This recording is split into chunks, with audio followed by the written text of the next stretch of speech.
Welcome, everyone. We are so glad that you could join us for tonight's conversation on parenting in the picture of the model minority mid. We are honored to be joined by four incredible panelists who are leaders, caregivers, mental professionals, and also parents who bring both personal and professional wisdom to this place. Let me briefly introduce them. First, we have Dr. Alexander June. He's a professor, author, and advocate working at the intersection of faith, justice, and Korean American identity. And next, we have Dr. Jessica Kim, who is a social worker, educator, and mom of three, whose work centers on faith, mental health, and community healing. And we have Dr. Josephine Kim, who is a Harvard lecturer, licensed counselor, and global consultant on cross-cultural mental health and parenting. And we have, last but not least, Roy Kim, who will be also moderating this session, which we are so thankful for, who is a therapist and former pastor who creates safe spaces for Asian American Christians to navigate healing and authenticity. Thank you so much for tonight. And Roy, I will pass the mic to you. Thank you. Thanks so much, Tuan. I'm thrilled to be able to have this space to be able to talk about this topic that I think is it's been something that I've been wrestling with a lot as I've kind of grown more aware of my identity as a Korean American and as a Christian.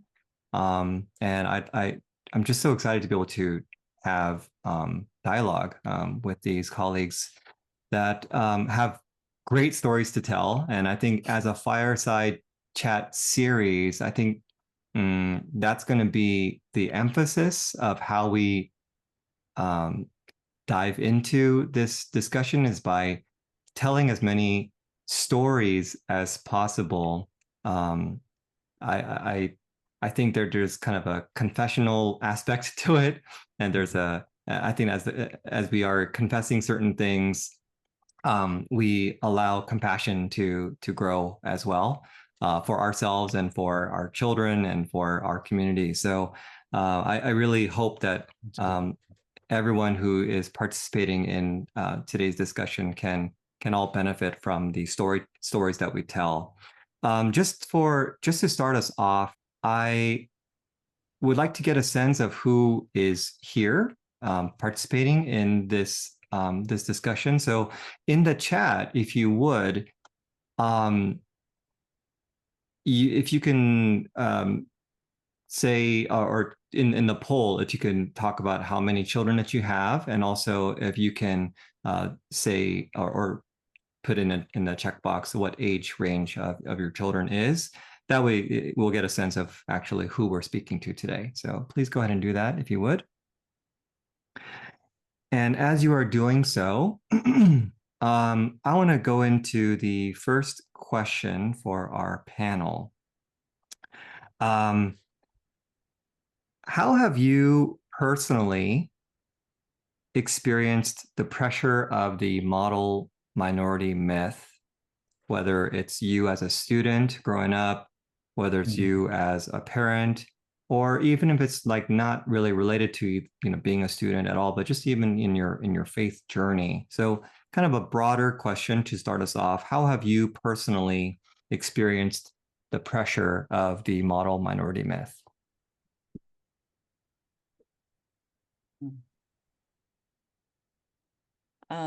I can start. Mm-hmm.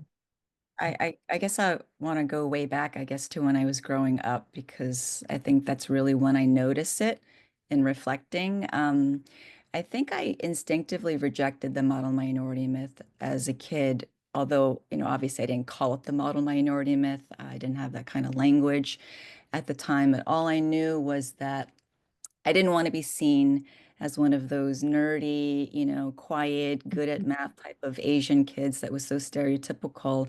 That was a stereotype that I was aware of, and I knew it was racist. And I felt demeaned by that stereotype. So I think I tried Mm, very hard to move in the opposite direction of that, whatever that meant, right? And so for me, that looked like acting out, pushing boundaries, taking risks, putting on this like really tough exterior. And I got into a lot of trouble as a result of that. And so looking back on it now, it's funny because I can see how even in that rebellion, I was still being controlled by it, right? I was still being mm, shaped by it, because I That's wasn't correct. free from it. I was still reacting to it. you're reacting to it Good. exactly, right? So in that way, it was very harmful to Mm. my emotional behavioral well-being. And I could share a story about something that happened today, but I'll pause there as I, you know, Yeah, open yeah. the space up for others to respond. And I'm glad that you used the word harmful in your description, because that is related to a follow-up question that I'll ask in a second about the model minority myth. So I'll circle back to that. But anyone Yeah. else, how have you personally experienced the pressure of the model minority myth? Yeah, I'll jump in. I think Dr. Jess and I probably were similar. We either would have gotten along or both been like, sent I have a home at the feeling same we would have time. gotten along. Yeah, I think so in all the wrong ways. So for me, it was the Time magazine, that iconic Time magazine picture of like four Asians, the Asian whiz kids. That was 1987. That was my high school graduating year.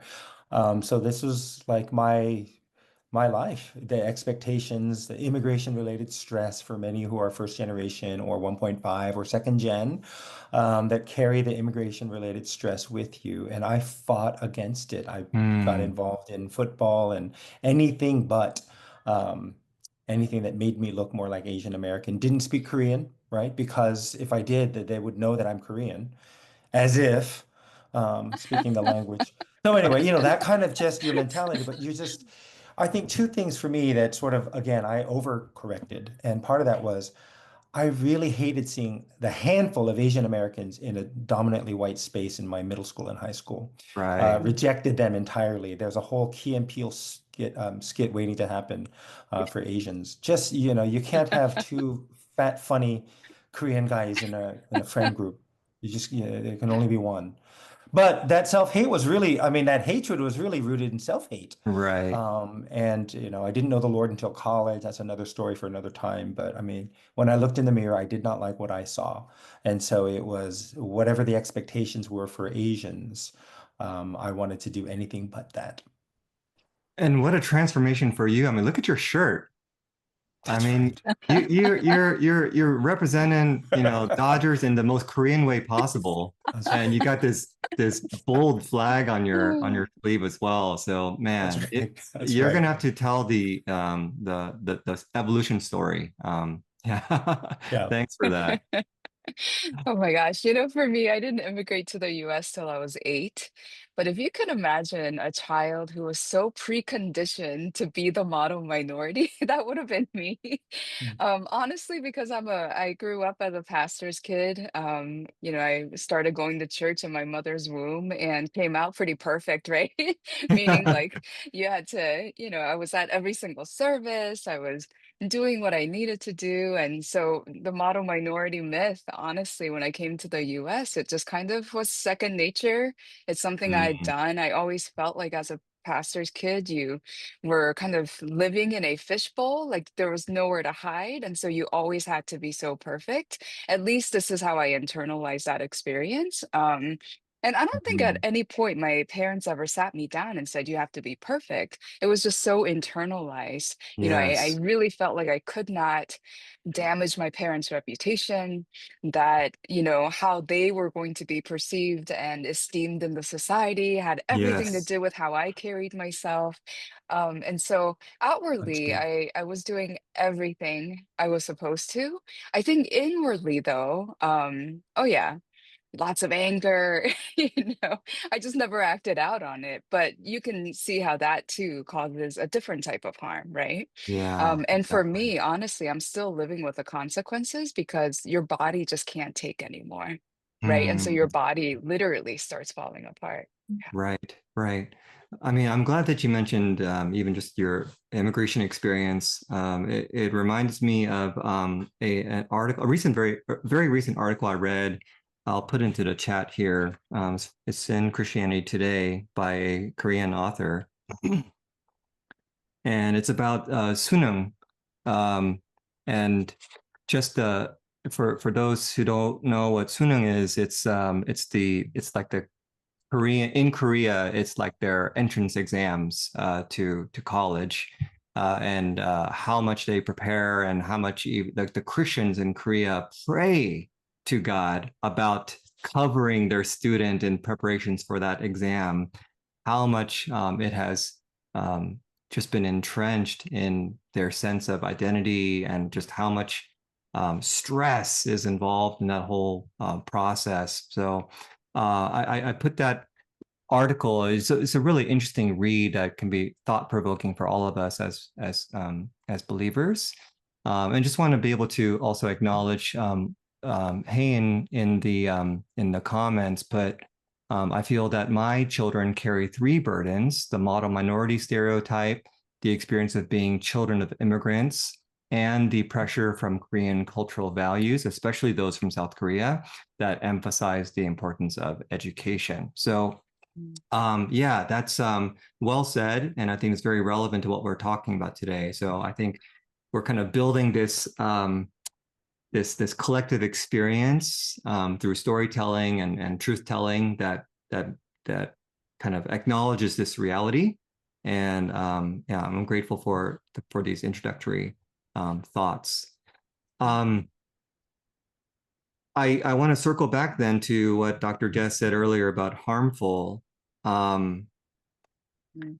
because so most of us know what the model minority myth, and I don't want to spend too much time unpacking the definition of that, but I think for those of us who can, uh, uh, we kind of innately know what that felt like for us, but maybe we're not quite at the point where we realize that there are some potential negative implications for believing in the model minority myth. So I'm just wondering, for any of you, whether this is more anecdotal on your end or just even just your thoughts about this, what do you see as potentially harmful about the model minority myth, whether you experience the harm yourself or whether this could be potentially harmful to your own children? Mm. Well, That's a mental.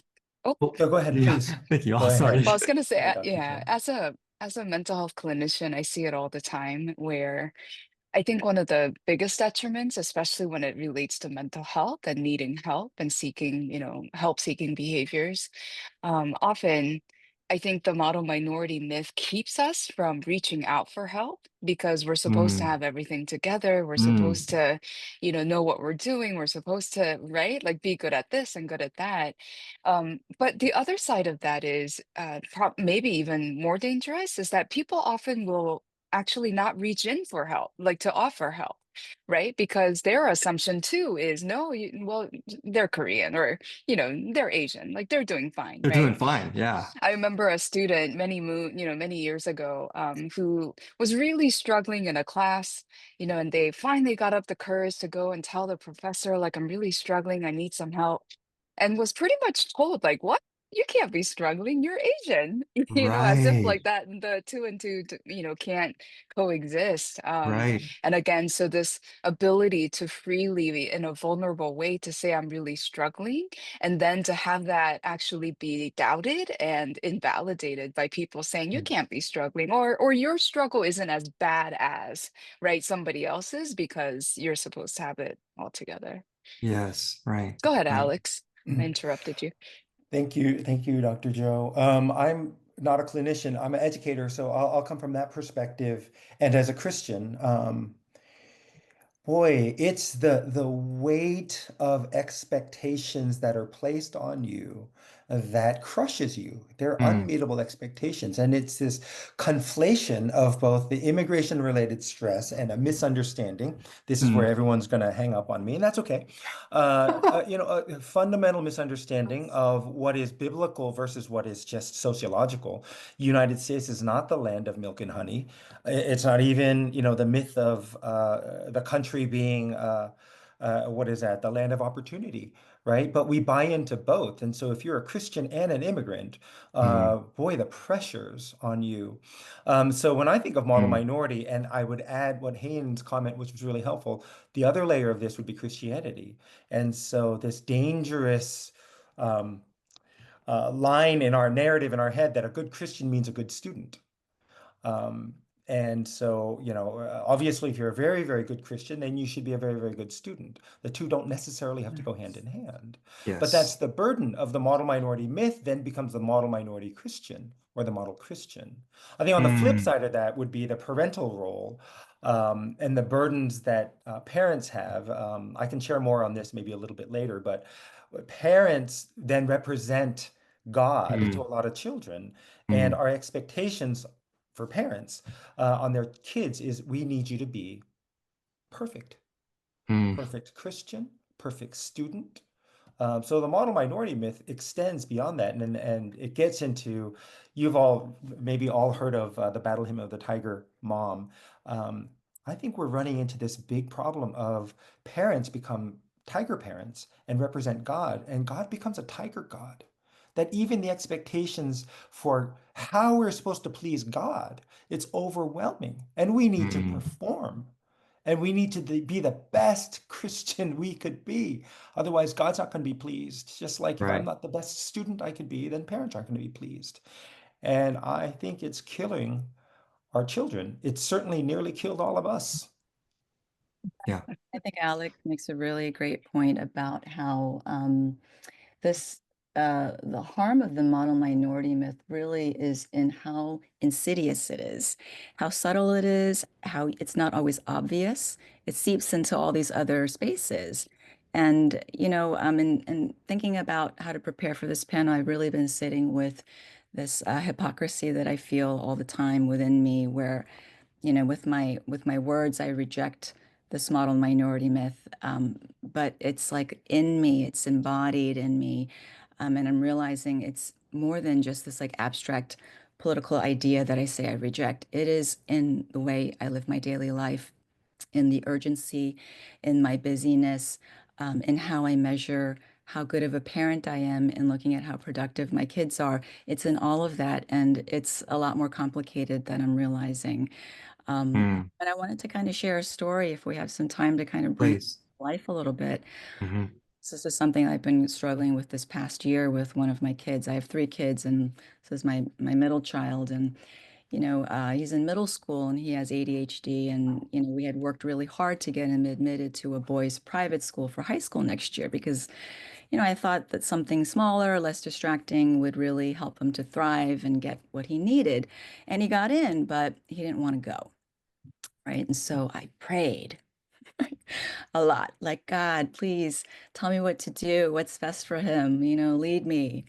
And yet still he didn't want to go, right? And I kept Right. praying up until the day of the deadline to commit, like, God, show me what you want. Why aren't you answering me? Are you sure, God? Mm, And then it just like hit me, like, this quiet reply, like, I did. He told you he doesn't want to go. mm, Oh my gosh. And I realized this really wasn't about what was best for my son. If I was honest, this was about me. Right? It Mm, was all about me, all about my fear that that's he right. wasn't going to live up to his potential. And really, it was about my pride. If I'm really, really honest, it was about my pride. I needed to know that I had done everything I could to set him up for success, right? I once heard somebody say that your child's performance becomes your parenting report card. And Ooh, I needed that A+ in parenting. For me, that looked like him getting into the right school so that eventually he'd get into the good college. So I've been sitting with this, like, what was that all about? Like, I thought I wasn't buying into this, and yet here I am. I'm like living this out. And I actually think it's even deeper, really, because mm, I think I'm operating out of this belief that if I could just get him into the right school, that he'll be okay. mm, Like, and I think that's one part of what this model minority myth tells us is that success is going to protect our kids from harm. And underneath that is real yes. fear, a fear, because we know in this country that, as Asian Americans, our kids aren't always going to be seen. They're not going to be treated fairly just for being who they are, right? And so this myth gives us this kind of like false promise or this false hope, that if they yeah. work hard enough and achieve enough, that they're going to be okay. Mm, But we know that that's not true, especially the way that we're racialized as Asians being like successful, that's just the starting point. Like that's the baseline for That's just right. being seen as acceptable, right? That's Not right. exceptional. And so that's a yeah. really, really heavy burden for our kids to be carrying. That's really, Mm, really harmful. that's And it right. actually doesn't protect them from racism, does it? I mean, um, there's a there's a blend here of you mentioned pride, but it's not just pride. There's this visceral desire as a parent to protect our kids from harm, and so it's a very strange tension between the two, where um, the best qualities within this desire to, even with this debate about public school versus private school, there's an existence of both at the same time. The noble intent to, and even just like our duty as parents to protect from harm, and that kind of goes to how we perceive harm. And then also just, yes, the embedded pride that's within us as fallen human beings that we're always trying to reconcile and identify and bring to the Lord. And so it's a tug of war that you're presenting to us in very uh, um, in real form. And I really appreciate how you can bring that to our attention. And I feel like part of the way we need to acknowledge and name this is it's idolatry. Being able to say that it's idolatrous, and I think of the late Tim Keller who talked about idolatry as it's not a bad thing. It's taking a good thing and making it an ultimate thing. And Mm, so our children, of course, we want what's best for our children, however we define that. But when we take that concept, even beginning with, oh, you're pregnant, congratulations, I hope your baby's healthy, right? Starting even there, and praying for something that's other than, any other sort of abilities, varied abilities. But, we take a good thing and then make it an ultimate thing, and that yeah. becomes idolatry. And that's only revealed once our idols get close to being touched, Mm, and then it comes out, and then it's the mm, reaction, I think, that reveals, boy, I really must care a lot about this. Of course we want our children to get, gainful employment and education, all mm, that stuff, but mm. we've gone too far, and it's shifted, it's gone into sports, or it's gone into something else. It used to be piano and now it's golf. The idolatries keep shifting, right? But the heart keeps making them. Right. Yeah.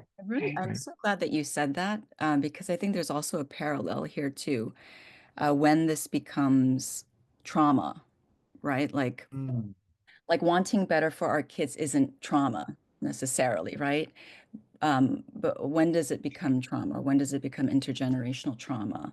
And I think it's actually very akin to what you're talking about, actually, with idolatry. It's taking a good thing and making it an ultimate thing. And I think in the same way, it's kind of like wanting better for our kids isn't a bad thing, but when that fear of falling short, triggers shame or triggers panic, then it becomes a trauma response, right? That emotional over-identification with our kids' performance becoming our sense of self-worth as a parent. Like that's a sign that, we're carrying something more, something It's deeper that good. hasn't been processed Mm. yet. That's Yeah. we need to take a closer look at. It's good. Mm, Mhm. And, good. that brings to mind for me, I don't know about all of you, but, what we do as a profession, for me, it actually like really weighs heavily on me. Because, in my head, I'm thinking, do you know what I do for a living? Like, you can't Mm. act like this, or, you can't be getting this type of a grade, or you can't be saying those things in public. I remember just being so shocked one day. My son and I were in the car and we were, I don't think we were fighting, but just, a heated debate about something. And then as soon as I got out, somebody I knew said, hello. And I was like, hi, so great to see you. And after that exchange, my son later, when we got back in the car, he was like, wow, we're really good at pretending like nothing happened. Ouch. Mm. And it Mm. was like, Mm. wow, Mm. like out of the mouth of babes, like the truth comes out. And it was so shocking to me. I remember being so stunned hearing that and Mm. thinking, wow, it's so true because the propriety that's been built in me with the perfectionism being Hyungju Kimchi, I don't know if you know anything about that. We're like blood of royalty, right? And so we've been so ingrained, like you can be poor, like you can be living in poverty, but you're still royal blood. And so that's going to carry out in the way you like behave.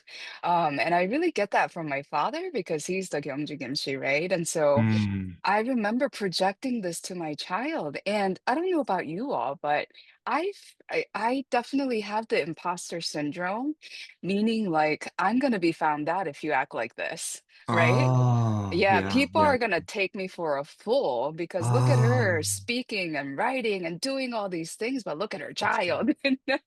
And it's like, Mm. oh my gosh, right?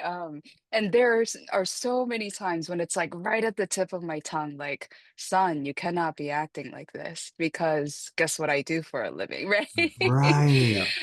But then I have to That's reel good. that back and remind myself, like, oh my gosh, what are you doing to your child? This is what God has called you to do. It's not what He has called your son to do. You need to stop projecting. But yeah, that's a daily thing for me. No, I think this piece that you're talking about legacies is really, really important here. Because I've been thinking about Mm, why it's been so hard for me to let go of, my sons, but all of my kids' academic futures in particular is because, I kind of come from a family of scholars, talking about right.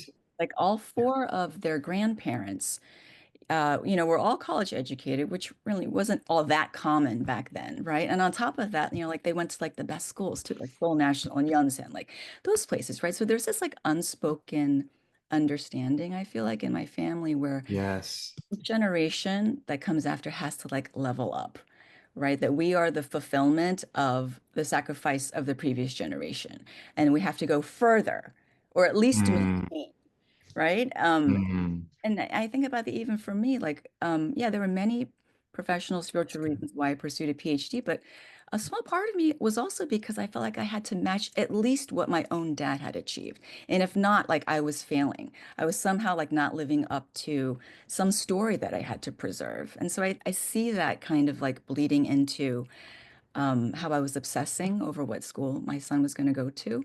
I didn't want, Right. like, feel like I was squandering the resources or the privileges that I have that maybe my parents' generation didn't have, and so on and so forth. So sometimes I think that's what intergenerational trauma can look like passed down, not just pain, but like through that pressure That's to good. continue the Really legacy of good. the story, you know. And that's how we show our gratitude, right? By doing well and returning, in multiples back to our parents, right? Ah, It depends what generation you are, right? But if your parents came from war-torn South Korea or war-torn or Japanese-occupied Korea, and somehow they went to Sky University, right? They were able to get through. But they did this in the midst of war, and they didn't have to take the national examination. How hard is your life? You've got all this comfortable, which SAT, how hard is that? How hard is it to get into Harvard? how about It's not that. Just go, just do it. I need, we need more chicken feathers, more taktal here, taktal there. Everybody's taktal. We got three on the call. Wrong kind of taktal, but that's okay.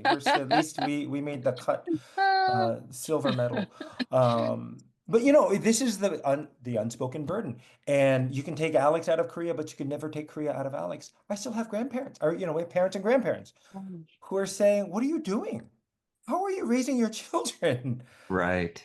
After all we did to get you to where you are, now you're sort of, so they may see this as like what I might consider breaking generational curses. They would see as you're Right. just too soft, and look at your kids, look at my Right. grandkids. Mm. So Right. you've got that burden that you're trying to carry. But as Jess, you were saying, if you're, third generation college, and good college, and that's a lot of pressure. Mm. My wife and I are both faculty, and coming from that role. And I was an elder at my church. Man, we don't need to say anything. It's just they live it, right? The expectations might Mm. be sky high. So getting an A, we're not going to say, "Oh, good." It was just like, "Okay, go eat now," because that's normal in our house. That's normal. You study for your test, AP Physics before or after your quiet time. I mean, it's really Mm. just that simple. Very, very Mm. narrow margin to live. That's heavy. Mm. Mm, mm, Uh, yeah, it's not lost on me, and I'm sure maybe some of the people in this um, this meeting, this fireside chat meeting, uh, can see this the doctoral degrees that are collected in this panel right here, and how what that's like to our own children, like them knowing that, we have accomplished a lot of things like academically.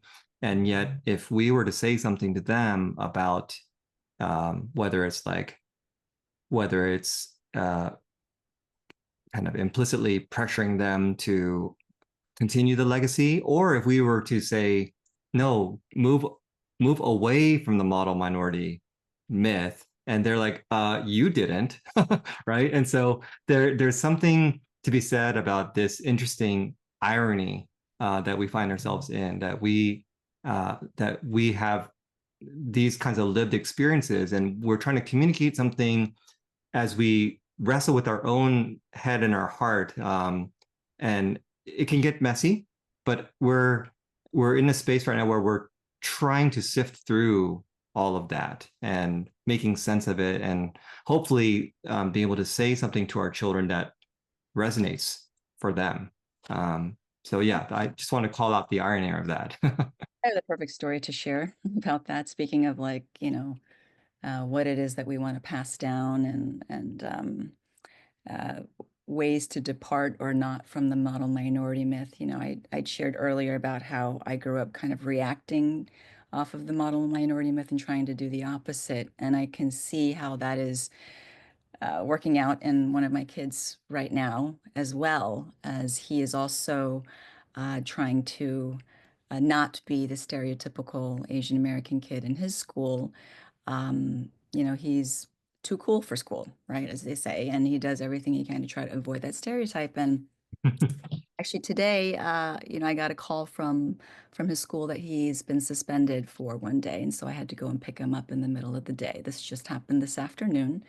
So I'm still kind of processing it, but I'll share it because I think it's, appropriate now. I picked him up and, first thing he said to me when he got in the car was, "I'm sorry for embarrassing you. Oh. Sorry that you have to be that mom who picks up her kid for being suspended." Ah. And I was like, what? Like, I didn't say anything at first, but inside I was thinking, wow. Like, despite how much I try to parent my kids without shaming them, his first instinct, nonetheless, Yeah. named the shame. And I was like, what is going Mm. on here? Like, he wasn't talking Mhm. about what he did or what his punishment was going to be. It was like straight to the embarrassment that he thought and assumed that I was feeling. And I said, no, I'm disappointed in your judgment today, but I'm never going to be embarrassed about who you are. Like, no matter how Mm, many times you screw up, I need you to be mm, clear about that. Right. And I've been sitting with this all afternoon because I'm like, sure. what have I modeled in my parenting or in the way that I'm living my own life Mm, have led him to believe that protecting your image is the first thing that we check. mm, mm, What Ooh. is going on? mm. I'm still processing it, and I'm gonna have to process it more and talk with him hopefully more about it. But yeah, that's what I'm sitting Mm. with right now. I just Mm. wanted to share and Wow, just thanks so much for sharing that with us. Mm. Mm, Wow, Jess. mm, Yeah, very Oh, similar to our conversation from the car, right? Like, Mom, we're very good at pretending nothing happened, right? yeah, Yeah, whatever happened, you save the face first, right? mm, yeah, mm, Yeah, you could be limping and dying, but you save your mm. face. Yeah, right. sorry, Alex. And I think kids know that, and the scarier part is rather than recognizing the hypocrisy and then calling it out, they recognize it and then they perfect it. So then we Mm, passed the one thing we passed down very well is that hypocrisy. Then it's even more scary because the kids actually get very good at it too. mm, Um, Mm. and so why you see all this like cheating and scandal in schools and stuff because they're so driven by performance because of, in our cases, right, it's shame, mm, honor shame culture. You can't get away from it, and so we'll do whatever we can to make sure that we can get in. So cheating and like all that kind of stuff in academic fraud, my experience is it doesn't happen with the kids who aren't good in school. It's the kids who have perfect grades who mm, are mm. so afraid of getting an A-. Right. That's the end of everything because that's how it's been framed. Mm, And I feel the same way about Christianity, that we're just so good at perfecting the image of being good Christians. And this is the burden I think that we have as parents to say, what do we want? We want our kids to go to church so that it'll look good and reflect well on us as parents.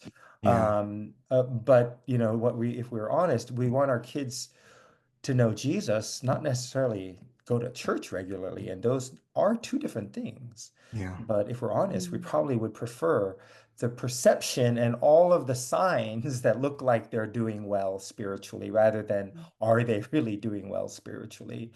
And that's probably starts with us yeah. because we're the Mm. same way.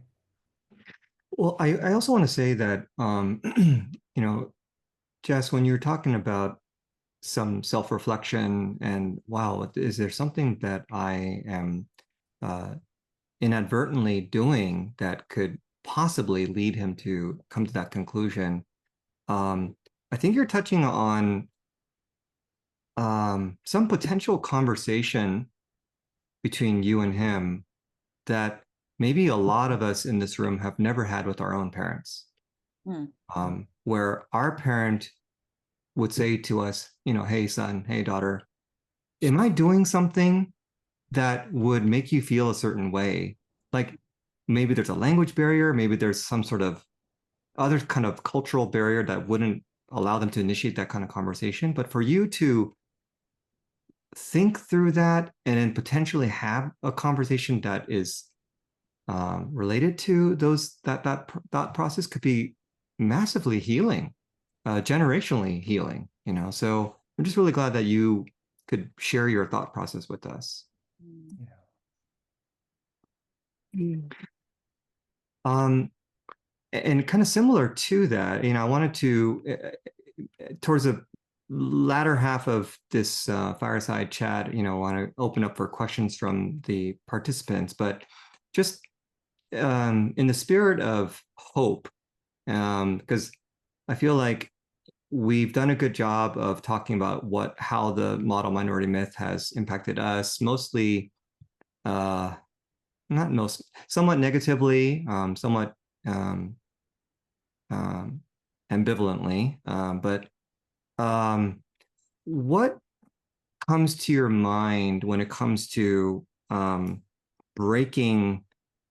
further breaking cycles? If there's things that our parents did inadvertently because they just bought into the model minority myth themselves and they kind of pass it on to us, whether that was trauma induced, whatever it was, survival strategies, but we were the recipients of that. But what can we say? How do we speak into providing some kind of a hopeful step, at least, that gets us closer to breaking the cycle, as Dr. Alex was saying, just like, um, how do we dig in deeper to our faith identity,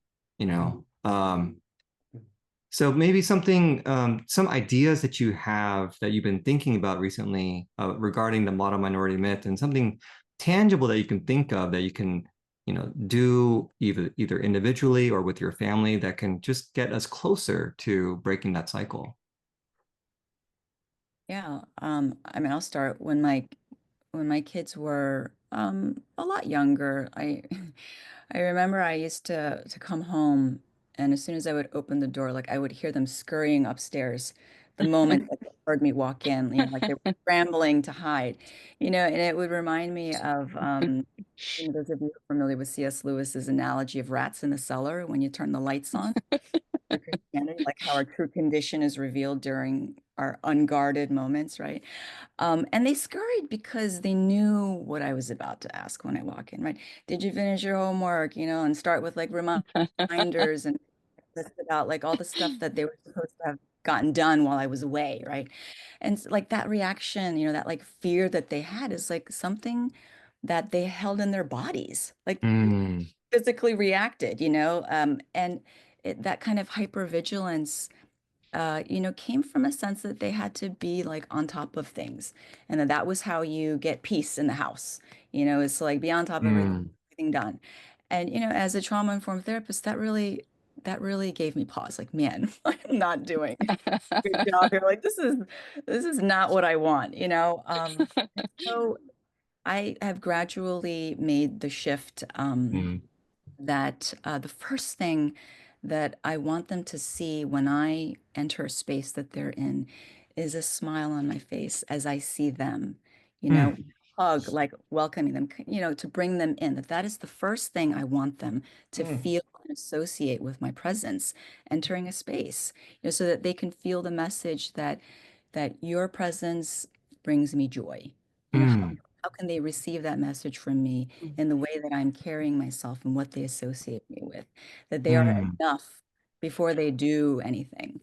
So that's Mm. something really tangible that I would like I to really share. like that. That's Very beautiful. Oh, that's transformative. I really beautiful. like that. Yeah, Yeah. that is so beautiful. I mean, I think along with that, one thing I've tried to stay away from is to not make comments about any outcomes. So let's say, my son gets good grades or whatever. I Mhm, usually don't praise the grades. Usually we'll give thought to, gosh, you've had so many things you're balancing, like the sports and the music and all mm, these things, and yet you right? Worked hard and look what happened. And so again, Mm, not going directly to the outcome, like, oh my gosh, you did so well in that game, but more like, wow, I literally could see how you were thinking in the game and how you were thinking mm, about your teammates and, mm, more the process and not the outcome, the end result. And I feel like that's really deepened our mm. conversations around how he engages with things and decisions he's making. And that's been really helpful. Yeah. Really good. Really That's good. beautiful. Yeah. Yeah. Mm, My kids are older. I've got a 23-year-old, 24-year-old daughter, 22-year-old son, and 19-year-old son. So two are still in college. I think this started probably when they were teenage years or uh, pre-teenage, pre-teens. It was just, hard time. I'll acknowledge that. Hard time for all of us. Um, I think one of the biggest blessings that I realized, it's really a Korean American superpower, is we get to pick from two worlds, the best of both worlds. Oftentimes, I'll focus on the pain of being in both worlds, which is true. Perpetual foreigner and model minority myth, those are the two negatives. But the positive is, don't throw the baby out with the bathwater for all things Korean. There's some mm, beautiful aspects, words like chong, and there are concepts that are absolutely beautiful in Korean culture that my natural self-hate would have rejected everything. And then, mhm, this kind of moving toward white assimilation, that everything that happens with white people is good, and don't embrace all of it. And then you realize it's not all of it's good, and then you throw it all out. So mm, what I'm saying is there's something beautifully leveling, I would say, language-wise. I made a choice very early with the kids. We're not going to necessarily teach them Korean. And we're not going to force them to go to Korean school. If they want to learn and be motivated on their own, they will. But that was a choice that we made because I didn't mm. want that. I've seen so many people my age who went to Korean school. They're fluent, but they hate the language. And you think, okay, well, Saturdays could have been golf. They are very good golfers and they hate golf, or cello, or fill in the blank. Whatever. I'm in a room full of therapists, so I can just speak freely. I love it. Anyway, I think about like just the leveling of being able to talk to my children individually on that Mm, level. mm, I would consider that much more of a sort of a white Western trait that I could talk about patriarchy and what I've carried mm, with me from my own experiences of fathers are supposed to be feared and honored and respected. mhm. And there's no conversation, bilateral conversation. It's just whatever you say. And Korean was easy growing up. The right answer is always nah. Did you study? Nah. Did you eat? Nah. Oh, 한국말 잘한다. It's not a conversation you have. But we have the opportunity with our children to be able to speak so individualistically. Mhm. Right. And so there's a beauty there, I think. Um, but the one twist to this would be, um, and I took this risk, you all should try this. Ask your children, unprompted, hey, what's Appa's, worst character flaw? And see Oh, what they say. I did this with my 16-year-old at the time. I said, okay, without thinking, what's Appa's greatest character flaw? And instantly she said, Appa, you talk so much shit about other people with your friends. I go, oh, you want to think about it before you answer? She did it right, it came straight out. There was something beautiful about that because she felt comfortable enough to say that Yeah. right. to her Appa. Mm. And so there's something, beautiful about that moment that she didn't fear me and she can actually be critical. Yeah. They probably say it behind my back, but it's nice that they were able to say it to me. By the way, I never did that again. I'm just too fragile. Can't handle it. Yeah. Well, I think what's also interesting, just thinking about it right now, is most of us are in a position of being able to have these conversations that you're talking about, Dr. Alex, with our kids because there is less of a language barrier for us and our children.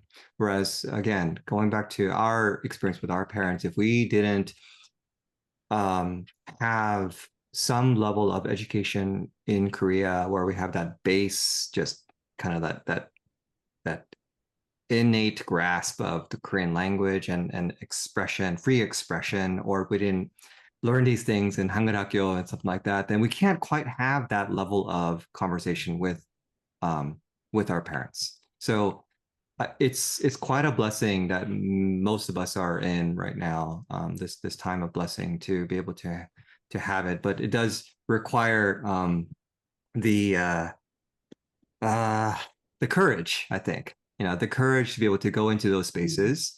And I think that's where I feel maybe I think that's where our faith can grow, where we're kind of graduating from the type of faith in God where, maybe I remember my days as a high schooler or a college student, God, please give me this A on this test. It's such a primitive way of dealing with God, these kind of transactions, right? If you give me this A, then I'll never bother you again, that kind of stuff. But into a more mature faith where we can say, God, this thing that I'm gonna say to my son or my daughter is really scary for me. Would you join me? Would you fill me with your spirit and allow me to go into this really, really scary place for me that I'm very unfamiliar with, and to have that be um, a real opportunity for our faith to deepen, and to see God's power at work, through these, we can call it basic conversations, but they're not basic. They're in a way very advanced, emotionally speaking, very advanced, That's yeah.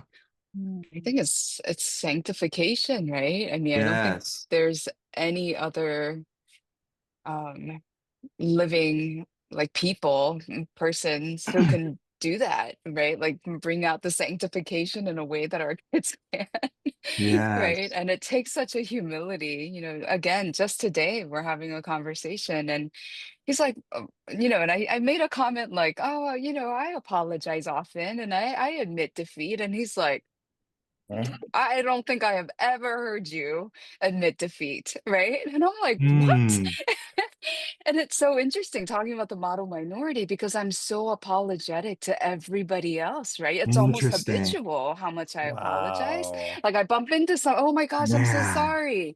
Or I, interrupt, oh my gosh, I'm so sorry. I do it all the man. time. That's And yet good. here's this child who's telling me, like, actually, you don't apologize and you've never admitted defeat to me. And so I took a moment and, probably about an hour later, he's doing his homework in his room. I'm like, okay, God, in this situation, like Yeah. if I am a true ambassador to God, right? Yeah. If I am truly an ambassador, like what is the wise thing to do here? I could just pretend like things are fine because we laughed it off and, things ended. Or do I actually go and say, gosh, you are so right. You're right. Mm-hmm. I should admit defeat more often to you, right? And my child's Mm-hmm. eyes like, was like, what? Yes. And then I said, Yes. I think it's because I always feel like I need to be teaching you something, Mm. right? With Yes. everything, I feel like I just need to always teach you. And then he said another profound thing, and he was like, well, parents aren't always right. Oh, Mm. okay. Yeah. And I'm Yeah. like, you're right. I You're know, right. ouch, and you're right. And I Mm. said, yeah, you're right. I'm sorry. Mm. I'll work on that, right? And then he kind of like laughed, because he thought it was funny how I was all of a sudden admitting defeat. But it's that sanctification, right? Right? Like who else would Right. say those things to me, Wow. honestly? Wow. Right. Yeah, in the That's way good. that a child can. Yeah.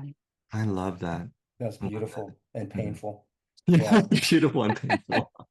I mean, it's funny, when we say, and I say the same thing for years, I'm like, I have so many things to impart to you. I mean, I'm going to inflict so much good into your life.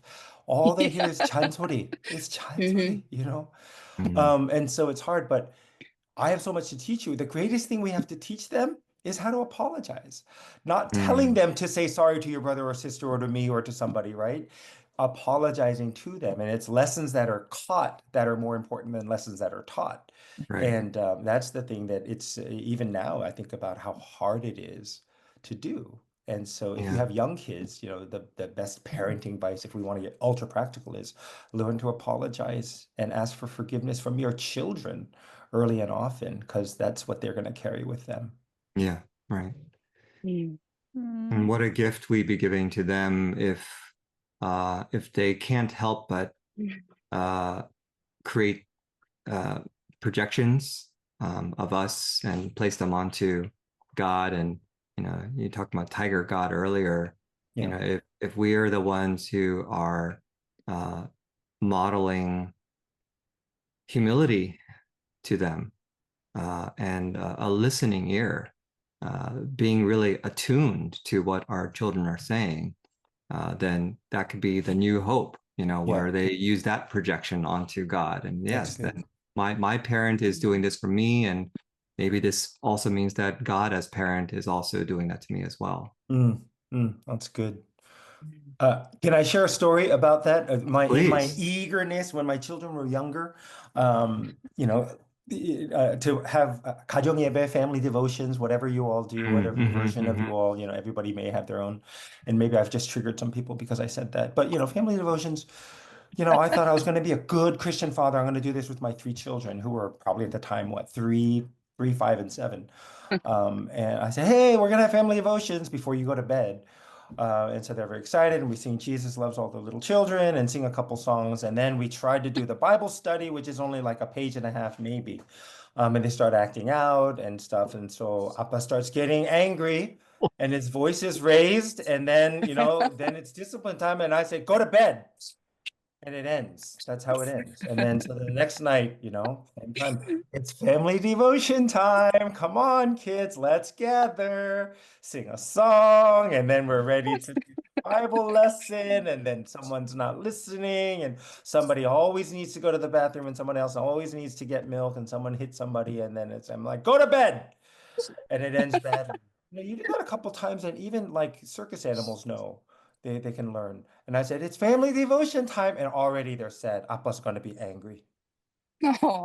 And it's just that easy. It's just, I just condition them to really. And so if I'm a representation in their eyes of who God is a very unmeetable expectations.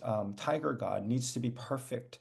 And then that carries over on Sundays. And, they're, if you're PKs, you understand this. You're little pastors. You reflect poorly on the pastor. We lived in Cambodia for 3 years, and we said, you're little missionaries. If you do something wrong, we moved all the way to Cambodia to do this. You can't screw this up for us. So true. Just the Mm. burden, spiritual burden on top of academic burden on top of all that stuff. So Right. lots of lessons. I love that Jess shared her story, and we're all here to say there's nothing that we're coming in with expertise. If nothing else, it's just hindsight is 2020 from all of our broken experiences, even as we engage in this work professionally in some degree. Mm. I'm so glad that you shared that. As I think, my conclusion in thinking about this for myself is I really want to move more and more towards parenting from grace, from God's grace. And for me, that was primarily going to look like moving from performance to presence. And I Yeah. think about Ooh, that's verse, good. the verse where Jesus says, "Abide in me and I in you," and because that reminds me that we don't earn God's love, right? As you Amen. said, Amen. we don't perform to earn God's love. It's already given to us, right? And so Amen. I really want my kids to live from that truth, and I want to be able to parent from that truth, that they don't have to hustle for their place in this world or even in our family because they already belong, right? They're already loved. They're just the way that they are. And I really want them to believe that. And I want to really believe that. And in order Amen. to do that, I have to keep unlearning these like myths that I've inherited and keep questioning and, Same. examining myself and dealing with my own stuff, really. That's the best way we can love our kids. Yes. Yes. So good. Good word.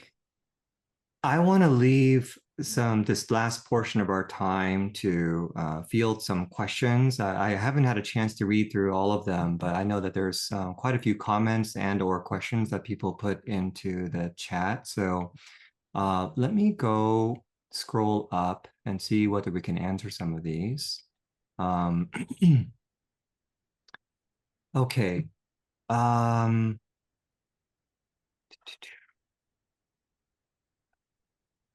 Can we, okay, so this is about a half an hour ago. Can we still aim for right schools to secure opportunity? I think this is kind of talking about the private versus public school discussion. Can we still aim for right schools to secure opportunity without reinforcing harmful values or crushing them under pressure? Good question. Yeah, I feel like this is where context really matters. If everywhere else in your life you're the same way, where it's about, placing ourselves in the top whatever percent, or, if that's a pervasive theme in your life, I think even the school issue is just going to fit right in, and it's going to be another added layer to that. Right. Whereas if you have some sort of a balance, right? I mean, just recognizing that our kids are so many different domains, right? Do Mm, you usually care about their social, their emotional, their spiritual, their moral lives, as well as their mental, right? And yes. intellectual and academic? I mean, if that's just a part of, I think, the broader scope, then I do Mm, think that sends a very different message. Right. Then again, if it just kind of serves to thicken our main message, which is like you just need to be very elite, yeah. right? And be perfect. Right. Yes. Yes. Good. Yeah. Yeah. Yeah. I think for me Uh, personally, it boiled down to how God was really revealing what was going on in my own heart. Mm, mm, mm. When I realized where this push from me was coming from, and I knew I Right. could back off. So that was a highly personal situation. I can only speak for myself in that situation where Right. when I realized or God revealed to me what was going on. And that's how I knew that I needed to back off. And the second part Mm, of that was I really needed I really needed my son to make it his decision. mm, It's an individual choice, and I think every child is different. But knowing what I know about my child, that particular mm. child out of the three of them, and his Mm-hmm. personality, I knew that it had to be his choice, or else it would have all sorts of ripple effects in a negative way down the line. Right. So, so those are also factors that played into. Mm, mm. Mm. There's another question here. Very vulnerable question. Many of us, especially in high-performing communities and cultures at work, may feel unseen or emotionally isolated. Have you ever struggled with a sense of invisibility, even while being successful?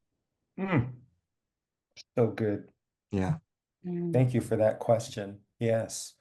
I feel like at my age now, I'm recovering from whatever false narrative that I've been carrying with me to say this is what I thought I was supposed to be doing. Right. And being in my therapist, who's very good, was telling me that you're in your like mid 50s. This is another superpower for you that you're really free to do, what you want to do, and where you want to do it and who you want to do it with. And there's something beautifully liberating about that.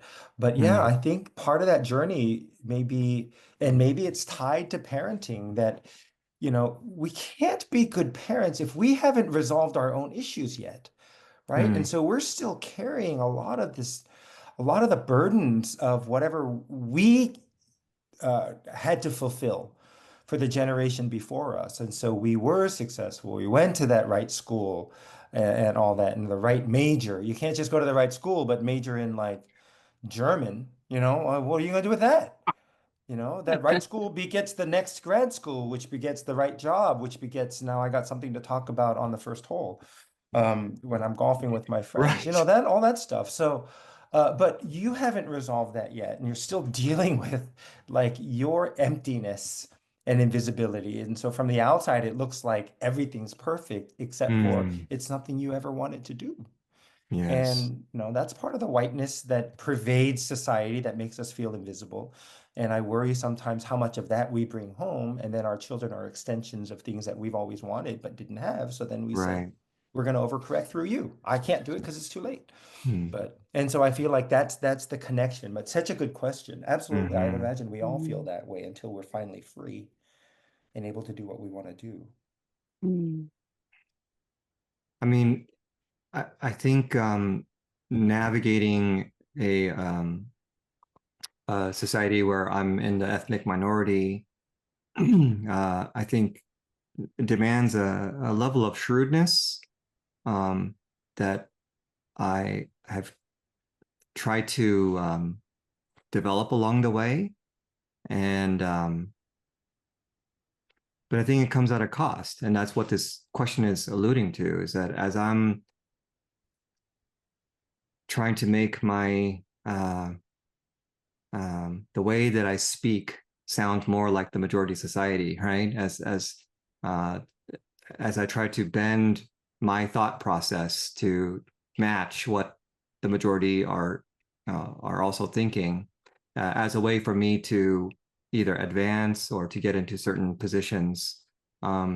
There's this constant sense within me that I'm not really presenting my actual self to these people. And in that sense, even though I'm gaining position or whatever it is, I feel very, very unseen.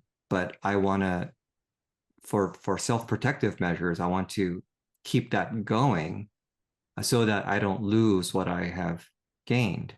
And so when I get into these kinds of spaces where I'm in the midst of, fellow Korean Americans and Asian Americans, and especially those who are believers, I feel like I feel a different way than when I'm with the majority society. Like I feel like I feel more visible, but I'm still because I don't enter into these spaces all too often. Um, there is, I think I saw somewhere down in the chat there's a code switching that occurs, and it it's it feels both relieving, but also feels like I'm exerting energy to almost, it's almost like I'm exerting energy to be able to relax. It's a weird dynamic that I feel within myself. Mm. Mhm. Yeah, I've recently shared with some friends, and it reminds me of these conversations, so I'll share now. But I have, as I've been reflecting on the closure of my PhD journey finally, and sharing with some friends, and topics of race have come up, I have realized that, yeah, there is a good degree of code switching that I'm becoming more aware of now, where I do this thing where when I'm with white mentors in authority positions in academic spaces in particular, I tend to um, put on this facade of not knowing something, Mm, and seeking their expertise. Um, And it wasn't mm, fully conscious until I started talking about it out loud. And I was like, Wow. gosh, I can't believe I've been doing this. This is like, yes. wow. Um, and and I was like, gosh, is this a pattern, or is this like just the one? And I started to all the patterns, like looking back at all of these relationships and instances and why that came to be. And I think about moments where when I would present with confidence about a particular opinion, or something, claim, whatever, I have been described as being arrogant. Mm, Um, I'm like, wow, really? I was like super nervous when I was explaining that, but somehow it came across as arrogance. And so there have been things like that mm, that have, I think, conditioned me to tone it down. I tend to smile a lot more, right? mm, My voice is a little bit higher, a little bit more Bambi-like, right? Mm, mm, And I tend to ask for, yeah, like I said, their expertise on something so that I can elevate their sense of authority and not yes. be threatening, not make them feel threatened, basically. Yes. And talking about this, I'm realizing that this is like a survival mechanism for me. Yes. Is that like fawning we talk about in trauma responses, right? Where we kind of defer to people who have more power, let's say, because that's how we're going to get out of the situation, get out of harm, or Mm, or in some cases achieve or attain what it is that we're trying to go after. right.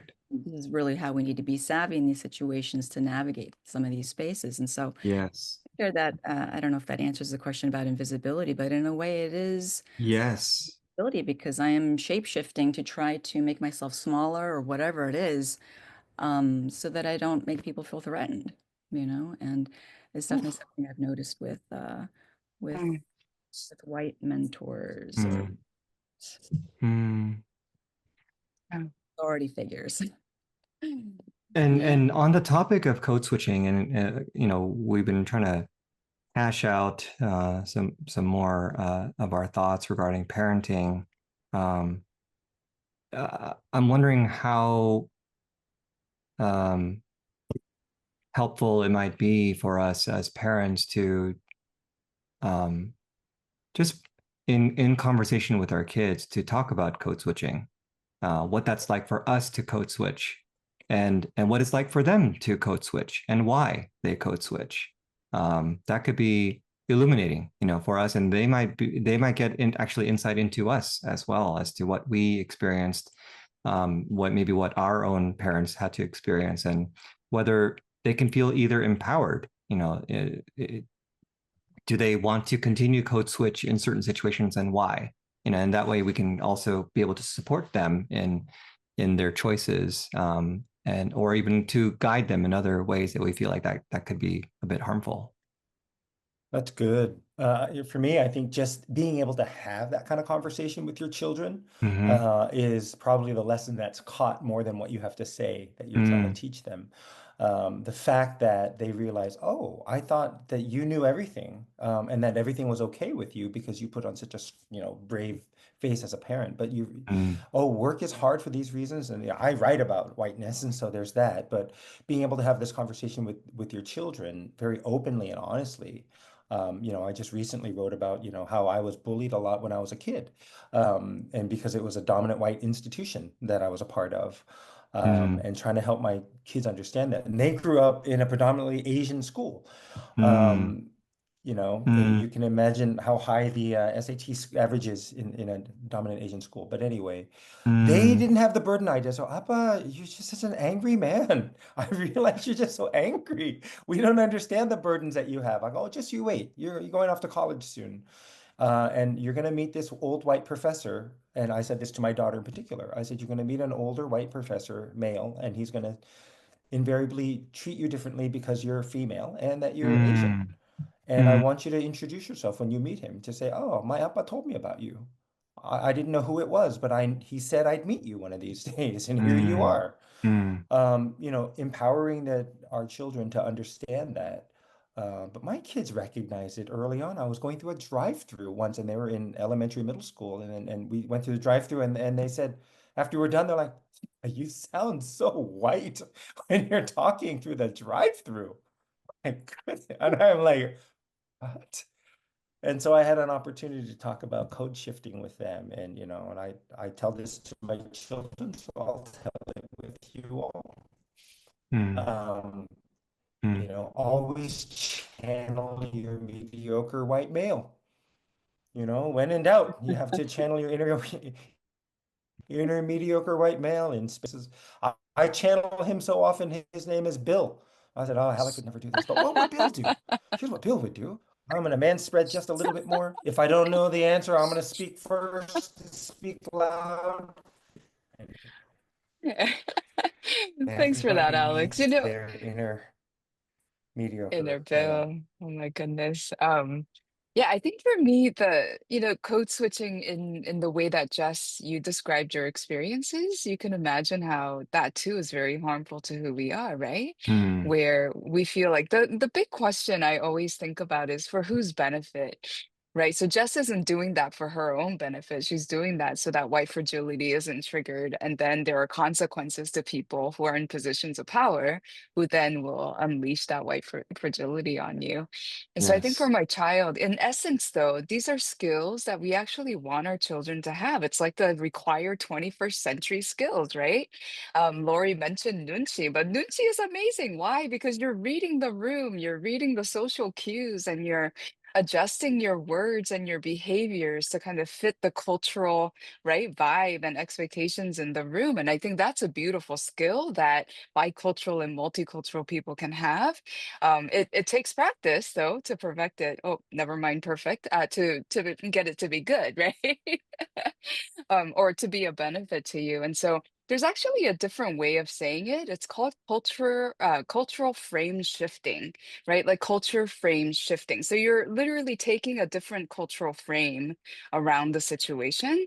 And to me, that feels a little bit more empowering because code switching, just the words itself, has been so negatively kind of right, used against us, right? That it's Mm, when it's especially used in terms of like assimilate, right? You will come and meet us where we are. We won't come to you type of attitude mm, versus when we really use it as a beautiful skill that being of multi cultures can give to us, mm, right? Then literally we're shifting our cultural frame.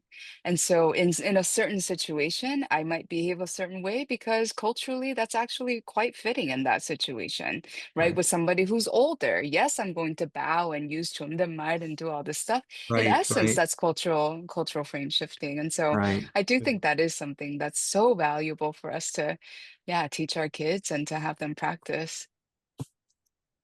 I think we have room for one more question. And this is seeing that this came from the Google form. This kind of is one of the earliest questions that we received. How do we open up parenting discussions and be able to speak into parents' lives without fear and weaken the idea of, quote, you parent that way you want, and I'll parent the way I want. So anyone have an initial uh, idea about how to address this? Could you rephrase the question, or I'm not sure I caught that. Let me read it one more time. How do we open up parenting discussions and be able to speak into parents' lives without fear and weaken the idea of you parent the way you want and I'll parent the way I want? Uh, So without offending them, kind of, right? That's what it seems like, yes. Hmm. Yeah. I mean, anecdotally, I think we have so many pieces of evidence that shows us what can happen when one, you don't default to the relationship with your child, right? That you're asking them to do and do and do, and yet you don't have a good relationship with them. Mm, mm, Right? I mean, that relationship, I describe it as kind of the cushioning, right? We have to build as many cushions as we can with our kids because we are going to make mistakes. But when we yes. do, if we have that thick cushioning, it catches them and they don't get hurt as much, right? But if you Yes. have absolutely no cushioning there and we're just pushing, pushing, pushing, and pushing, then anytime they fall, they're really going to be broken. And so I think Yes. there's plenty of evidence that shows us that there are certain things that parents do that's Mm, damaging and certain mm, things that parents can do that actually uplifts and really builds like wellness in our kids. And so I think if we can kind of stick to data, right, evidence, mm, mm, and even like I think for us, what's working right now are these really rich stories of here are the mistakes I did, but look, we were able to recover because really mm, the beauty of this whole thing is the restoration and the reconciliation, mm. right? But it's hard to do if you don't already have that relationship with your child. That's yeah. right. Great. Yeah. I was just going to say that I think the power of storytelling is huge, and it's kind of what we were hoping to do tonight. Yes. We're not trying to come at everyone as, experts, like we have all this figured out or something. No, Right. but rather really just to share what we've experienced in our own lives and hope that it resonates with some folks. You know, Yeah. something something lands or something sticks and leads to more reflection and motivates someone to maybe try something different and take a risk. Mm, That's, I think, the best case scenario. yeah. So that would be my suggestion and encouragement is just to share maybe your own experience. I think it's Yep. kind of like we share the gospel, actually. I don't know if Mm, people get converted by you, like, That's by good. explaining to them factually why they need to believe. It's really from testimonies, Amen. from sharing That's right. about how God has worked in your own life. Mm, and how you couldn't Beautiful. live without God's love and how it's changed you. That's what Beautiful. motivates people to believe in mm, Jesus. It's not, it's not anything else. that's good. So good. Yeah. Jiwan, do we have time for one more? Yeah. Okay. Um, I'll just kind of go straight to because there's kind of a longer paragraph. I just want to get to the question itself. How have you personally redefined success beyond external validation? Hmm. That's interesting. I've just had this conversation recently with my kids.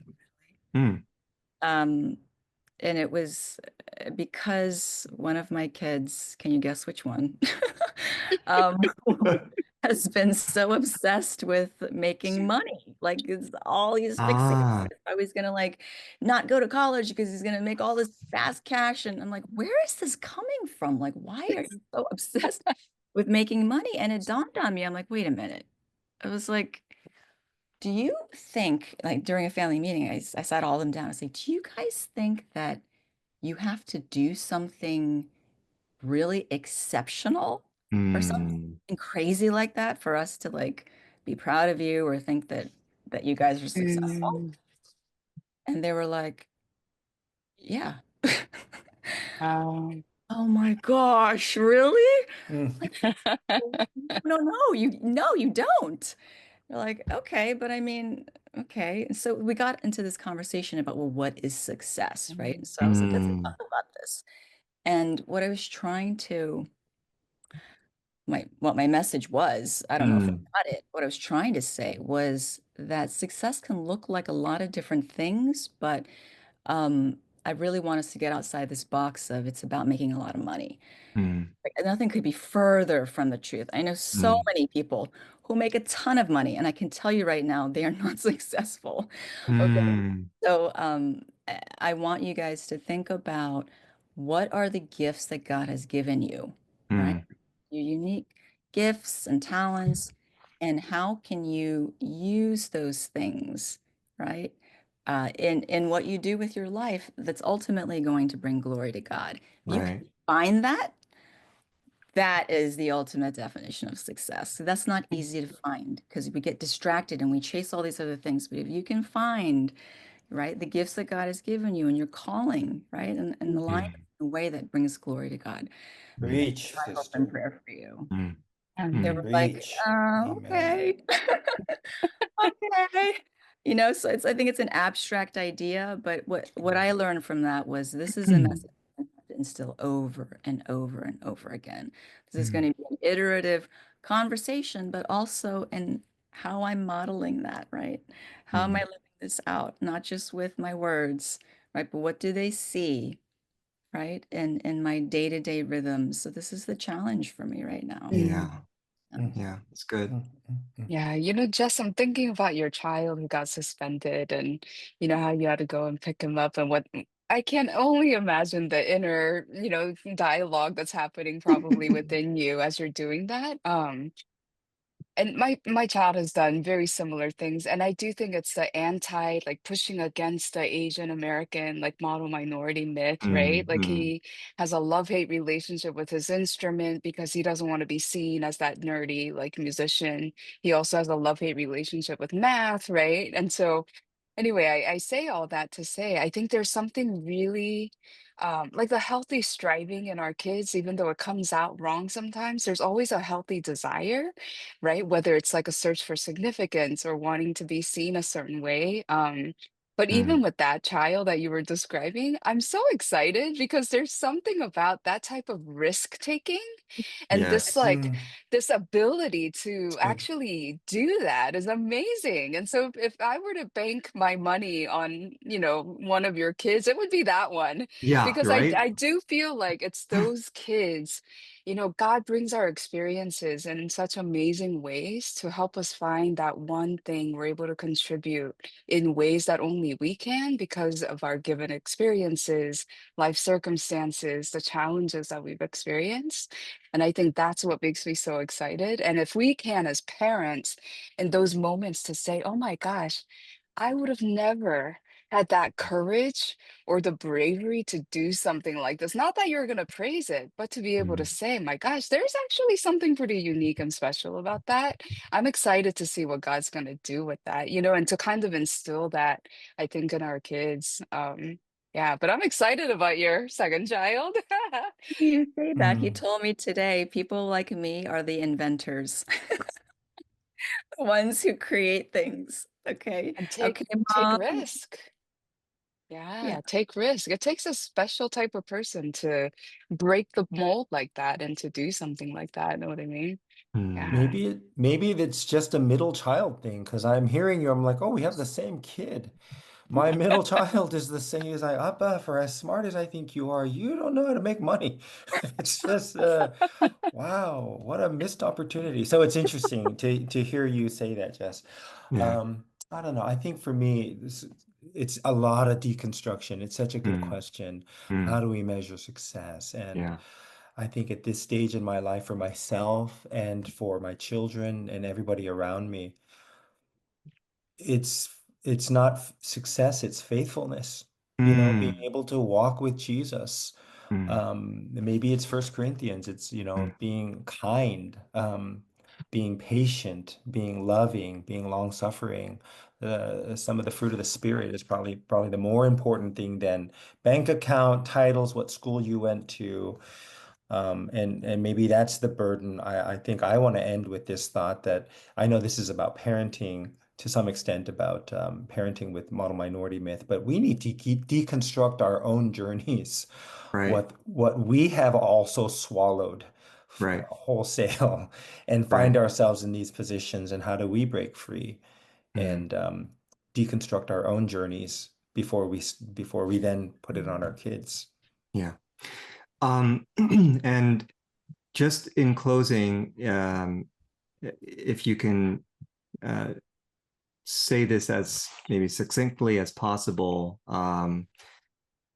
what gives you hope as um, a Korean American Christian? What gives you hope, whether it's related to parenting, whether it's just Mhm. thinking about the next generation? What's the first thing that comes to your mind when you hear this question? What gives you hope as a Korean American Christian? I'll start. It's spaces like this. I Mm. can't fully articulate it, but we Mm. have more resources now and more like-minded people. Mm. A generation ago, if my parents wanted to do something, it would have been in Korean. It would have been a different context. If we do it in English, then it'd just be all white people, and it's different. And so to be Korean American and to be Christian and to be in this space as parents, it is sacred space. It Yes. gives me hope. We need more of these. So I'm very hopeful about Yeah. spaces like this. Yeah. Well said. Mm. I'm going to piggyback off of you, Alex. I think we are moving in the direction of integration of mental health and faith-based spaces, and Beautiful. in yeah, Korean American spaces as we're doing tonight. And that's not something that we could have said not too long ago. And it's been really, really encouraging. I think there's been much Mm. more willingness and courage to go into this space, and I've been seeing more and more of it, and that's very, very hopeful. Praise Yeah. God. Yeah. Yeah, very similarly. I think this conscious parenting that we're doing, I think our previous generations, they didn't have the luxury to do conscious parenting. They just parented in the best way that they could. I think for Yes. us, the only way change happens is when we actually grow in our self-awareness and this radical acceptance of our faults. Right. Yes. And then this awareness allows us to say, oh, wait a minute, why did I say that in the way that I said that? Right. Like, that's not what I meant, and going back and reconciling and doing the restoration work. And I think that's conscious parenting. And that gives me a That's lot of good. hope because these conversations lead to that. Yeah. So good. Beautiful. So good. Wow. Thanks so much. Yeah. Jiwon, can I pass it back to you? Wow. Wow, thank you so much. It was such a deep and meaningful session. I know that we are right on time at the moment, but if you can, please stay tuned because we have last final announcements.